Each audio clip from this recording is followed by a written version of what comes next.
신약 성경 누가복음 20장 19절에서 26절 말씀입니다. 신약 성경 130쪽 누가복음 20장 19절에서 26절까지 봉독하겠습니다. 서기관들과 대제사장들이 예수의 이 비유는 자기들을 가리켜 말씀하심인 줄 알고 즉시 잡고자 하되 백성을 두려워하더라. 이에 그들이 엿보다가 예수를 총독의 다스림과 권세 아래에 넘기려 하여 정탐들을 보내어 그들로 스스로 의인인 채 하며 예수의 말을 책잡게 하니 그들이 물어 이르되 선생님이여 우리가 아노니 당신은 바로 말씀하시고 가르치시며 사람을 외모로 취하지 아니하시고 오직 진리로서 하나님의 도를 가르치시니이다. 우리가 가이사에게 세를 바치는 것이 옳으니이까 옳지 않으니이까 하니 예수께서 그 간계를 아시고 이르시되 데나리온 하나를 내게 보이라. 누구의 형상과 글이 여기 있느냐. 대답하되 가이사의 것이니이다. 이르시되 그런즉 가이사의 것은 가이사에게 하나님의 것은 하나님께 바치라 하시니 그들이 백성 앞에서 그의 말을 능히 책잡지 못하고 그의 대답을 놀랍게 여겨 침묵하니라. 아멘. 찬양대의 찬양을 하나님 앞에 올려드리겠습니다.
아멘.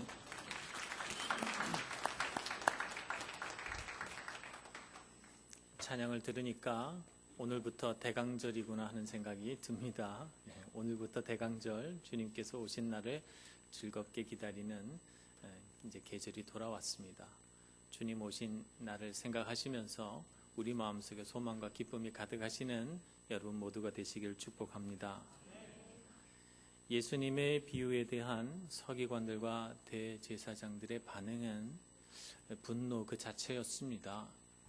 예수님께서 우리가 지난주에 묵상한 것처럼 포도원 농부의 비유를 들어서 그들이 예수님을 미워한 것이 마치 건축자가 돌을 버린 것과 같아. 그런데 건축자의 버린 돌로 하나님이 모퉁이 돌, 되게 하셨다. 머릿돌이 되게 하셨다. 이렇게 말씀하십니다. 그래서 이 돌 위에 떨어지는 자는 그들이 깨어지겠고 돌이 그 위에 떨어지면 가루가 되어 산산이 흩으리라. 예수님께서 이런 정말 무시무시한 말씀을 그들에게 선포하세요. 그러니까 예수님을 거역하고 따르지 않았다라고 여겨지는 사람들에게는 이 말씀이 대단히 불편한 말씀이고 이 말씀이 자기들을 향한 말씀이라고 생각을 하니까 이 서기관들과 대제사장들과 그리고 백성들의 장로들은 막 분한 마음이 생겼습니다. 분한 마음이 생겨서 어떻게 하든 예수님을 잡으려고 하는데 예수님 곁에는 항상 예수님을 따르는 무리들이 있습니다. 예수님께서 성전에 가르치실 때 그 가르침을 즐거워하여 모여든 백성들, 예수님을 사랑하고 선지자로 여기고 존경하고 뒤따르는 제자들이 그 주위에 많이 있으니까 이 사람들을 두려워해서, 백성들을 두려워해서 마음으로는 즉시 예수님을 잡고 싶은데 그렇게 하지 못합니다. 대신에 어떻게 하면 예수님을 잡을 수 있을까? 그래서 이 예수님을 뒤따르는 이 백성들 사이에 스파이를 심습니다. 정탐꾼을 심는 것이죠. 그래서 예수님이 가르치는 내용을 잘 듣고 어떻게 하든 트집을 잡을 수 있는 것을 잡으라고 그들에게 말해 놓죠. 동시에 어떻게 하면 예수님을 책잡아서 로마 총독의 그 권위와 다스림 안에 예수님을 잡아 넣어서 예수님을 죽일 수 있을까 하는 것을 연구합니다. 그런 과정에서 그들이 기가 막힌 질문 하나를 생각해내게 되는데 그게 뭐냐면 세금 문제를 예수님께 질문하는 것입니다. 가이사에게 세를 바치는 것이 옳으니까 옳지 않으니까 라고 하는 질문을 하게 되면 꼼짝없이 걸려들게 된다는 것입니다. 당시에 로마 황제를 가이사라고 불렀어요. 가이사는 카이사르를 우리나라 말식으로 이렇게 음력한 거예요. 카이사르는 로마의 황제 시대를 열었던 사람의 이름이죠. 율리우스 카이사르. 율리우스 카이사르가 황제 시대를 열었고 그 뒤를 이어서 옥타비아누스라든지 또 뭐 지금 예수님 시대에는 티베리우스 황제 시대인데 티베리우스 황제든지 혈통은 달라도 로마 황제로서 등극하는 사람은 다 이 율리우스 카이사르의 뭐라고 그럴까? 양자라고 생각이 된 거예요. 양자가 되는 것입니다. 그래서 양자는 반드시 자기 이름 첫 번째 이름과 마지막 이름 사이에다가 카이사르를 넣었어요. 그래서 옥타비아누스는 율리우스 카이사르 옥타비아누스가 되는 거고 티베리우스 황제는 율리우스 카이사르 티베리우스 황제가 되는 거죠. 모든 황제 이름에 카이사르가 들어가니까 황제를 뭐라고 부르냐면 카이사르라고 불러요. 가이사라고 부르는 것이죠. 그러니까 가이사에게 세를 바친다라고 하는 것은 어떤 사람에게 바치는 것이 아니라 로마 황제에게 세금을 내는 거예요. 자, 로마 황제에게 세금을 내는 것이 옳다 이렇게 말하면 어떻게 됩니까? 그러면 로마에 대하여 좋지 않은 감정을 갖고 있는 유대 민족에게 굉장히 불편한 감정을 줍니다. 민족을 배신하고 우리를 지배하는 지배족속인 로마에다가 세금을 내라는 말이냐라고 하는 것이 돼서 예수님이 갖고 있는 그간에 쌓은 신뢰와 정통성을 의심받게 되고 예수님 우리 민족을 돌보지 않는 사람이라고 낙인 찍히게 됩니다. 그러니 세를 내는 것이 옳다라고 대답해도 잘못된 대답으로 여겨집니다.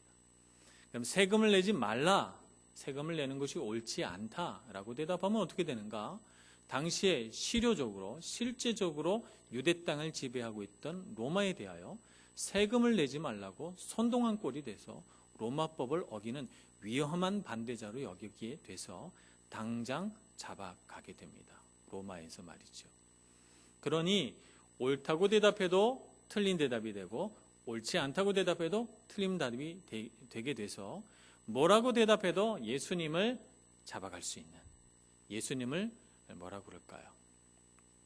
넘어뜨릴 수 있는 그런 질문이 되는 것입니다. 얼마나 기가 막힌 질문입니까? 이 질문을 궁리해 내려고 얼마나 많은 지혜를 짜모았을까 싶습니다. 예수님의 명대답, 가이사의 것은 가이사에게, 하나님의 것은 하나님에게 바치라 라고 하는 이 대답은 이런 그들의 간교한 책략에 대하여 대답하시면서 나왔습니다. 이런 맥락에서 나온 것입니다. 그러면 예수님을 함정에 빠뜨리려고 했던 이 당시 정치 종교 지도자들의 책략은 어떤 것이 있을까요? 그들의 간교한 술책은 어떤 것인가 하는 것을 살펴보면서 예수님께서 어떤 맥락에서 그런 대답을 하셨는지 우리가 구체적으로 알아감으로써 오늘날 이 시대 하나님을 잘 믿는 그리스도인들로 하여금 끊임없이 시험에 빠지게 하고 넘어지게 하려는 이 세상의 간교한 술책에서 우리가 어떻게 살아남으며 싸우며 이겨낼 수 있는가 하는 것을 예수님의 이 대답에서 배울 수 있으리라 생각합니다.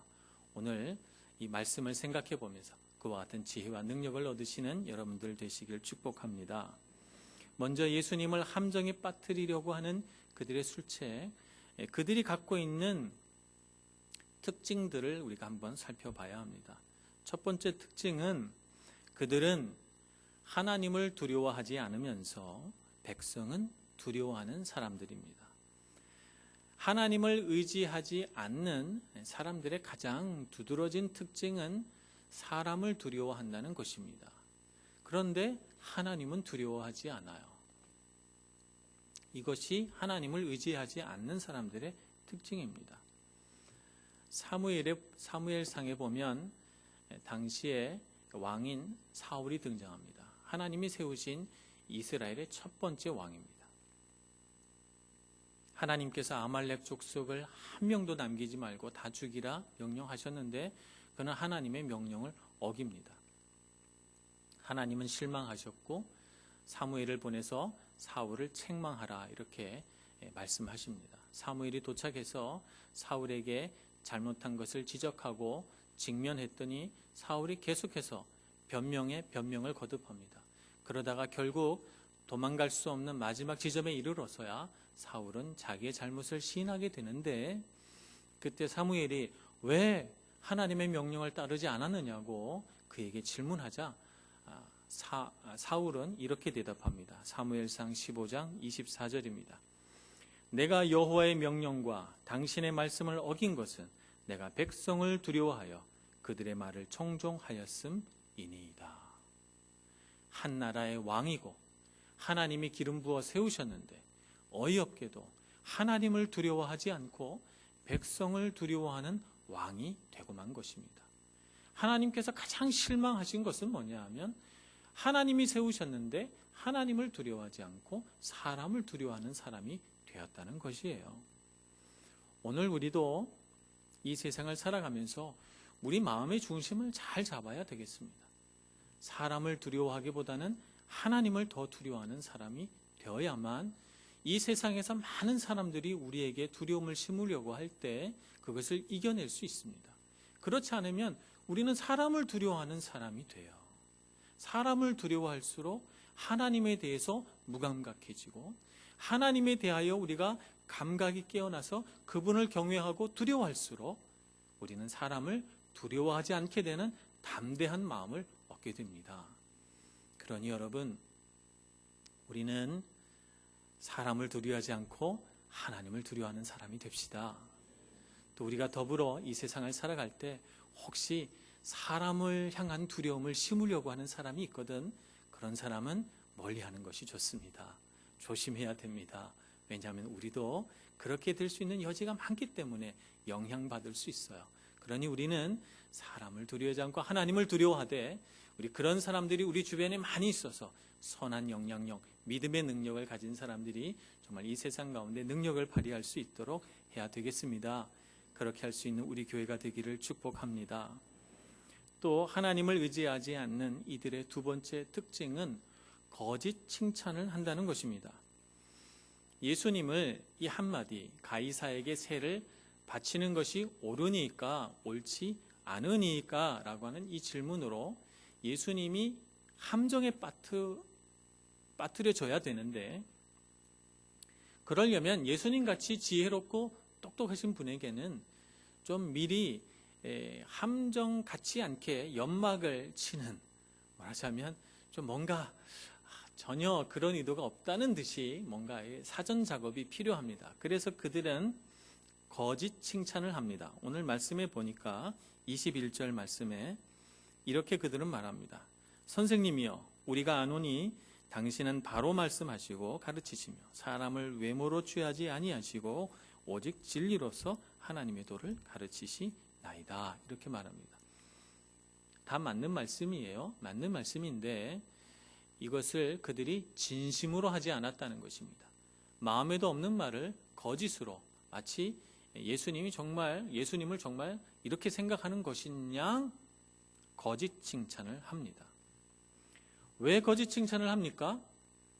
예수님을 함정에 빠뜨리려고. 칭찬함으로 예수님이 좀 우쭐해져서, 예수님이 조금 교만해져서, 눈이 어두워지고 귀가 어두워져서 상황 판단을 하지 않았으면 좋겠다. 상황 판단을 못하는 사람이 됐으면 좋겠다.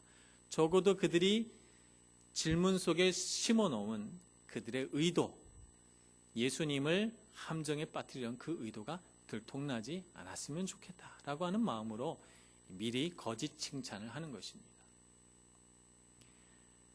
세상에는 칭찬하는 일이 참 많습니다만 많은 사람들이 칭찬을 이렇게 좋지 못한 의도로 사용합니다.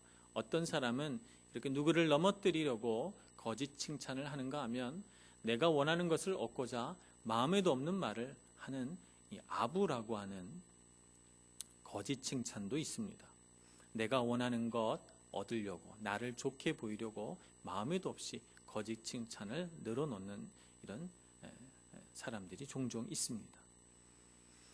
진짜 칭찬은 어떤 칭찬인가? 진짜 칭찬은 상대방을 사랑하기 때문에 정말 상대방이 변화되고 성장해 나가도록 하기 위해서 진심을 다해 그 사람에게 좋은 점을 말해주고 더 잘 되기를 바라는 마음에서 칭찬해 주는 것입니다. 이것이 진짜 칭찬이에요. 그래서 진짜 칭찬은 이렇게 우리가 어떤 일을 잘했을 때 그 잘한 행동에 대하여 격려해주고 박수 쳐주고 잘한다고 말해주는 게 진짜 칭찬입니다. 근데 오늘 예수님을 향해 그들이 하는 이 칭찬은 아무런 진심이 들어가 있지 않아 오로지 자신의 의도와 적의를 숨기려고 하는 의도로 거짓 칭찬을 늘어놓습니다. 예수님이 겸손하니까 안 넘어가신 거예요. 예수님이 우리와 같이 칭찬에 연약해서 마음이 교만해서 누가 나한테 막 칭찬을 늘어놓으면 금세 우쭐해지는 이런 성격이셨다면, 이런 연약한 분이셨다면 아마 그들의 이 간악한 술책에 넘어갔을지도 모르겠습니다. 그런데 예수님은 넘어가지 않으셨어요. 예수님은 어떤 분이신가? 겸손하신 분이시고 하나님만 의지하시는 분이시거든요. 우리가 이 세상을 살아가면서 어떻게 이런 거짓 칭찬을 구분해내고 우리를 우쭐하게 하는 이런 상황에서 우리가 실수하지 않을 수 있을까? 우리가 겸손해지는 것입니다. 나는 대단한 사람이 아니고 하나님께서 나를 선택하셔서 나를 의롭다 여기셨기 때문에 나는 하나님의 자녀가 된 거지. 내 능력, 내 힘, 내 지혜로는 자랑할 것이 없다고 생각하는 그런 겸손이에요. 그런 겸손을 가진 사람은 누가 나를 우쭐거리게 하는 이런 거짓 칭찬을 아무리 멋있는 말로 늘어놓아도 거기에 흔들리거나 눈이 가리워지거나 귀가 막히지 않습니다. 우리는 잘 분별해낼 수 있죠. 영적으로 눈이 밝은 사람이 됩니다. 그러니 여러분, 세상의 수많은 거짓 칭찬에 눈멀지 마시고 그걸 구분해낼 줄 아는 영적인 분별력을 가지신 여러분들 되시길 축복합니다. 세 번째, 하나님을 의지하지 않는 그들의 특징은 위선입니다. 당시 서기관과 제사장들은 실제적으로는 로마에 협조하는 사람들입니다. 로마는 그들이 정복한 식민지를 효과적으로 통치하기 위해서 정복한 땅에 문화와 종교를 그대로 인정해 줬습니다. 그래서 당시의 유대교 사회를 실제적으로 다스리고 있었던 대제사장들과 서기관들과 백성들의 장로들에 대하여 지위를 그대로 다 인정해 줍니다. 대신 로마에서 그들에게 요구한 것은 뭐냐면 절대적으로 로마에 대하여 협조하고 순종하라는 것이죠. 그러면 너희들의 지위와 권위와 갖고 있는 모든 어떤 물질의 기반들을 그대로 다 인정해 주겠다는 것입니다. 이렇게 해서 로마라고 하는 거대 국가와 당시 유대교 지도자들은 서로가 윈윈 할 수 있는 방법을 택하게 됩니다. 서로가 서로에게 좋은 것이죠. 그런데 여기서 문제가 생겼습니다. 백성들이 자기들의 정치 지도자들, 이 대제사장들과 서기관들과 백성들의 장로를 어떤 눈으로 볼까? 우리를 팔아넘긴 사람으로, 로마에 팔아넘긴 사람으로 보지 않을까? 그들은 염려합니다. 그래서 여기서 위선이 나오는 것입니다. 짐짓, 로마에 항거하고 백성들을 위하여 로마에 할 말을 할 줄 아는 사람인 것이냐 자신들을 꾸며냅니다. 그래서 실제로 쓰일 수도 없고 경제적인 가치도 없는 성전 화폐라고 하는 것을 발행해내죠. 로마 돈을 가지고 하나님께 드릴 수 없다. 실제로는 이 데나리온을 다 쓰면서 성전 안에서는 쓰지 못하게 하면서 성전 화폐로 돈을 바꾸도록 요구합니다. 그러면서 수수료도 챙기고 백성들에게는 마치 로마를 인정하지 않는 그런 지도자인 양 자신들을 위장합니다. 일거양득이지요. 그들 자신의 이러한 불합리한 모습이 이런 위선 속에 감추어져 있습니다. 실제로 그들은 가이사의 덕으로 이득을 봅니다. 그들의 지위가 보존되고 그들은 권력을 가지게 됐으며 물질의 기반이 거기서 파생이 됩니다. 이것은 하나의 딜레마를 형성합니다. 로마에 협조하면서 백성들에게는 그렇지 않은 것인 양 꾸며야 되니 이것은 하나의 위험한 줄타기가 됩니다. 이런 위험한 줄타기를 하면서 그들의 위선이 들키지 않으려면 희생양이 필요합니다. 그것이 바로 예수님이죠. 예수님을 마치 로마의 지배를 반대하는 것인 양 혹은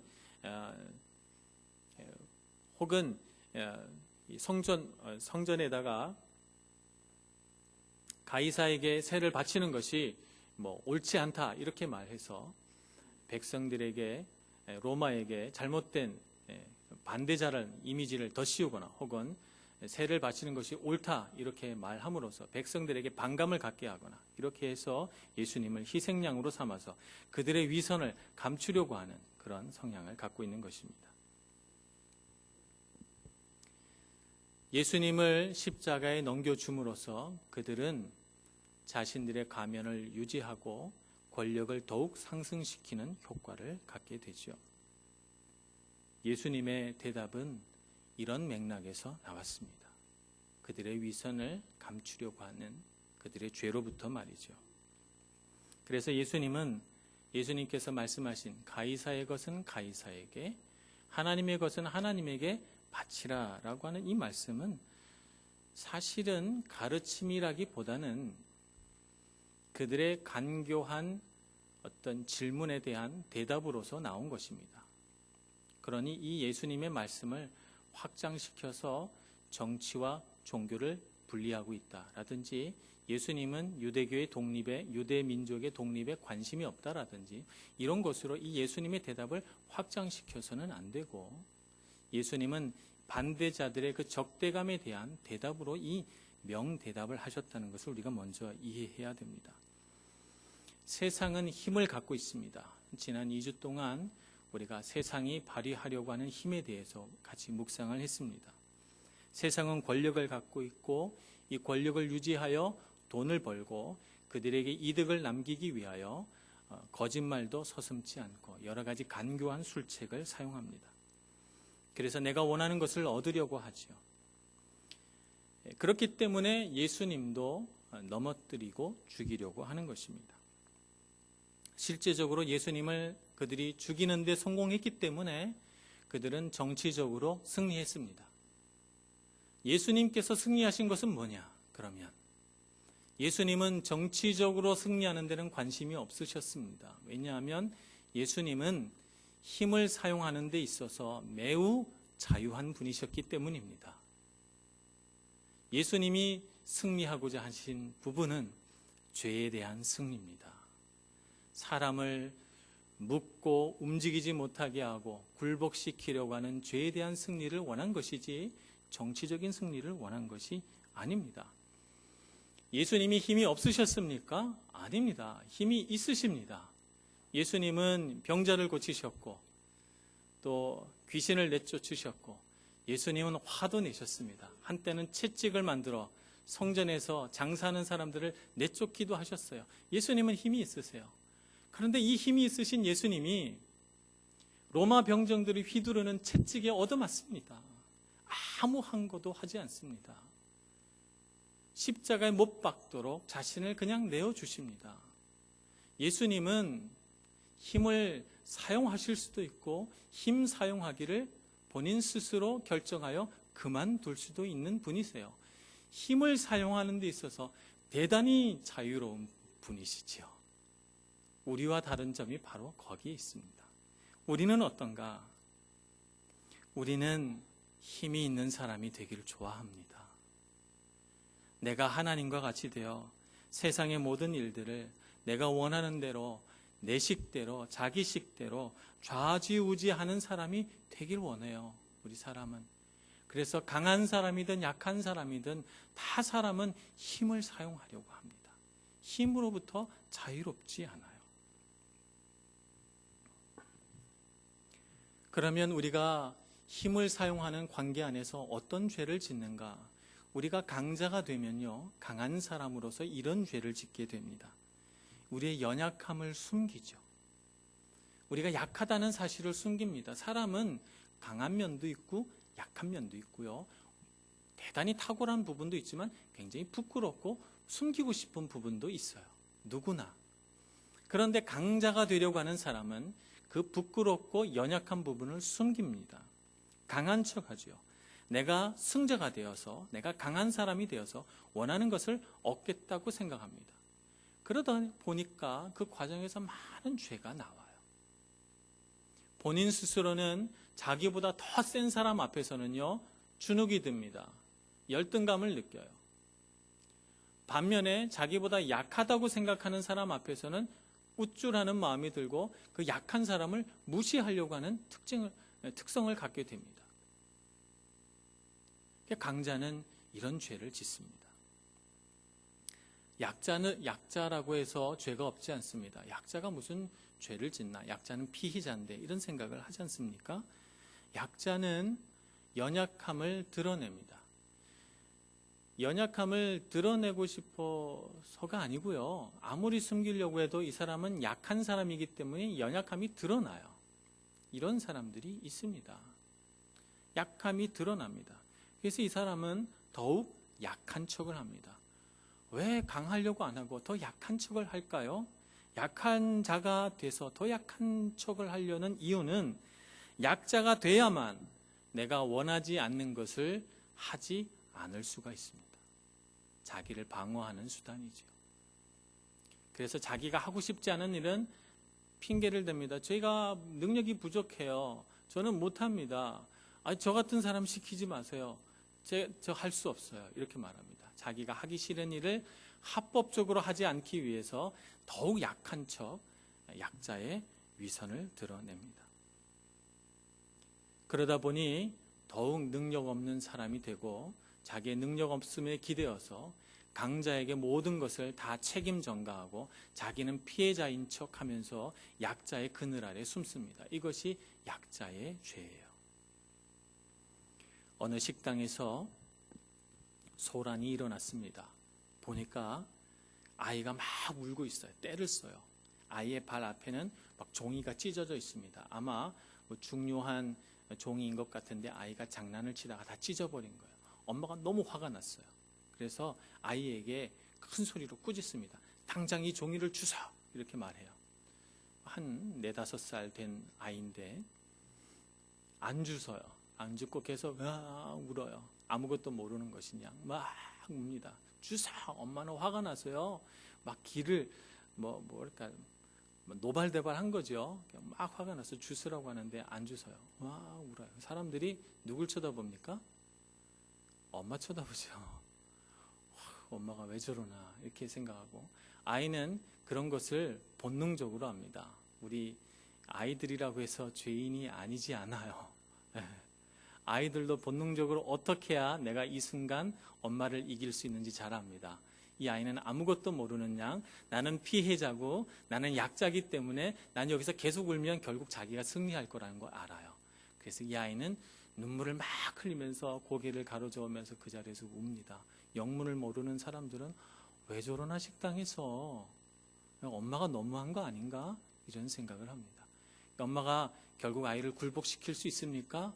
못 이깁니다. 결국에는 이 밑에 떨어진 종이를 누가 주서요? 엄마가 주서요.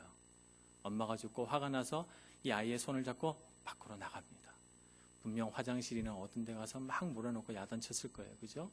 아빠 닮아가지고 말이지, 고집은 세다 이러면서 누굴 닮았는지 이러면서 미워하는 사람 다 들이대면서 넌 나쁜 애라고 이렇게 말합니다. 그러니 이 아이 마음속에 그 순간 자기의 고집대로 때를 써서 엄마를 이기긴 했습니다만, 이 마음속에는 엄마의 말을 들으면서 어떤 생각이 들어와요? 나는 나쁜 아이구나. 나는 사람들이 기뻐하지 않는 사람이구나 라고 하는 생각이 들어옵니다. 엄마는 엄마대로 자기 분을 못 이긴 거야. 사람들 앞에서 무안을 당했고 나쁜 엄마가 된 것 같아요. 그러니 결코 즐겁지 않습니다. 아이를 아무리 야단쳐도 말이죠. 제가 그 순간을 어떻게 모면할 수 있는지, 아이를 어떻게 교육해야 되는지를 말하려는 게 아닙니다. 우리가 살아가는 인생사가 그렇다는 거예요. 강한 사람은 강한 대로 죄를 짓고 약한 사람은 약한 자대로 죄를 짓는 세상이라는 것입니다.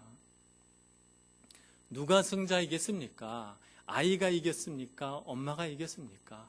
강자도 승자가 아니고 약자도 승자가 아닙니다. 승자가 있다면 죄 가운데 우리를 몰아넣고 이렇게 끝이 없는 갈등과 싸움으로 우리를 몰아가는 사탄이 승자겠지요. 데나리온을 가져오라. 예수님께서 이렇게 말씀하십니다. 그래서 예수님께 데나리온을 보여줍니다. 여기에 누구의 형상과 글이 있느냐? 대답하라. 이렇게 말씀하시니까 그들이 가이사의 것이니이다 이렇게 대답합니다. 거기에 당시 로마에서 주조한 화폐에는 당시의 황제였던 티비리우스 황제의 형상이 새겨져 있습니다. 그리고 그 옆에 주위를 둘러가면서 글이 써져 있는데 황제 티비리우스, 신인 아우구스투스의 존엄한 아들이라고 쓰여져 있습니다. 당시에 황제는 죽으면 신이 됐다고 여겼어요.